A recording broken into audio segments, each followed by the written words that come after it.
Is your engine struggling to adapt and giving you trouble code P02CE? This code sounds complicated because it involves the computer learning, but stick around and I will break it down so you understand exactly what is happening under the hood. When you see a code like P02CE, which stands for Cylinder Number 2 Fuel Injector Offset Learning at Minimum Limit, it means your car's brain, the ECM, is trying to adjust the fuel mixture for cylinder number 2, but it has hit a wall.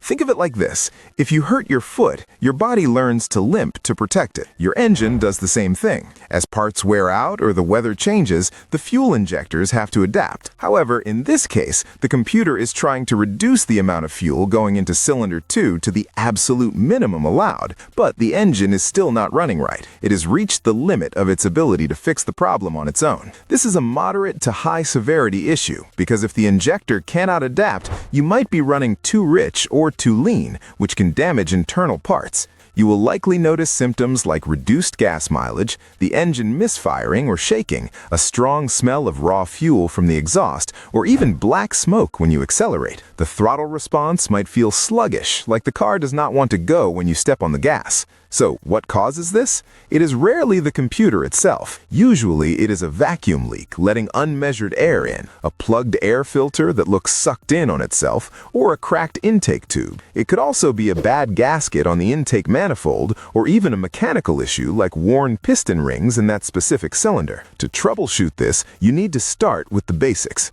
Pop the hood with the engine running and listen very carefully. You are looking for a whistling or hissing noise, which indicates a vacuum leak. Check your air filter. If it is clogged, replace it immediately. Inspect the wiring harness going to the number 2 injector. These sit in a spot that gets hot and dirty, so look for corrosion or melted wires. If you have a scan tool, you can watch the fuel trim data, but if you do not see anything obvious like a broken hose or bad wire, this is the time to take it to a professional. The ECM is expensive and delicate, so you do not want to risk shorting it out by probing around blindly. If the basics do not fix it, let a pro handle the advanced diagnostics. Thanks for watching, and drive safe.